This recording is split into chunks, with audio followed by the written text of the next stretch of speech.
Yo mga idol, kamusta? Sports Talk PH nga pala. Ang pagka-high blood ni Bob Arum, pag-usapan natin yan mga idol. Bago po pala ang lahat ay gusto ko muna kayong imbitahan na i-like at i-follow ang ating bagong official Facebook page. Nasa description po ng video na ito ang link ng bagong Facebook page natin sa Sports Talk PH. Nahack po kasi ang lumang Facebook natin, kaya napilitan tayong gumawa ng bagong account. Maraming salamat po. So gumagawa nga po ngayon ng ingay ang undefeated prospect at knockout artist ng France na si Christian Billy sa 168 pound super middleweight division. Ito po ay dahil sa meron itong napakabagsik na kamao. At kagabi lamang po ay muli nitong pinatunayan kung bakit isa siya sa mga dapat abangan na prospect ngayon sa sports ng suntukan. Bagamat po kasi isang matibay na knockout artist din ang kanyang nakasagupa na si Mark Heffron na siyang may record na 29 wins with 24 knockouts sa 3 talo lamang. Pero pinagmukha lang po itong mahinang fighter ni Billy. Gawa ng tinapos niya lamang ang laban sa loob ng 30 seconds sa first round.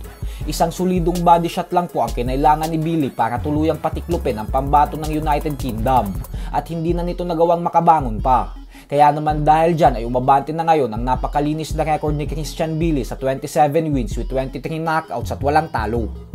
Sa kabilang banda naman mga idol ay alam nga po nating lahat na trending ang pagwawala ng batikang promoter Bob Arum sa ibabaw ng lona kahapon matapos matalo ng kanyang alaga na si former undisputed junior welterweight world champion Josh Taylor sa kamay ng bata ng matchroom boxing promoter Eddie Hearn na si Jack Catterall via unanimous decision. Kung saan sinabi ni Arum na katarantaduhan umano ang ginawa ng 3 hurado na pagbibigay ng panalo kay Catterall. Kaya naman hindi na daw siya papayag na dalhin pa ang mga fighters niya sa England.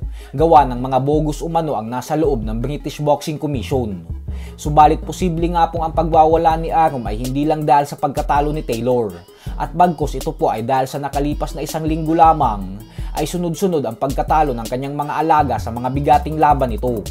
Nitong nakalipas na linggo po lamang kasi ay natalo ang kanyang bata na si former WBC heavyweight world champion Tyson Fury sa bigating undisputed title fight nito kontra kay Alexander Usyk.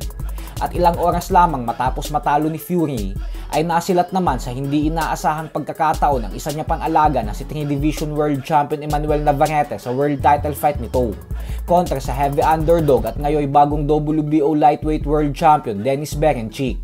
Tapos ngayon naman ay natalo pa si Josh Taylor. Yan siguro ang dahilan kung bakit hindi na nito napigilan pang sumabog sa galit kahapon at ilabas ang kanyang sama ng loob. Gawa ng sunod-sunod ang pagkatalo ng mga alaga niya.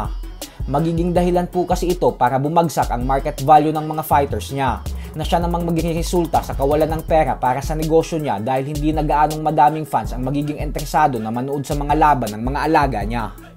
Lalo pat ang isa sa mga bigating alaga niya na si current WBC lightweight world champion Shakur Stevenson ay magtatapos na din ang kontrata sa ilalim ng Top Rank Promotions ni Bob Arum pagkatapos ng laban nito kontra kay Arthur Hartunian sa susunod na buwan. Kung saan inaasahan din na pagkatapos ng laban nito ay tuluyan na din itong aalis sa poder ni Arum upang tumingin sa offer ng iba't ibang promoters. Kung gusto po kasi ni Arum na manatili pa din sa kanya si Stevenson, ay kailangan niya itong bayaran ng mas malaki.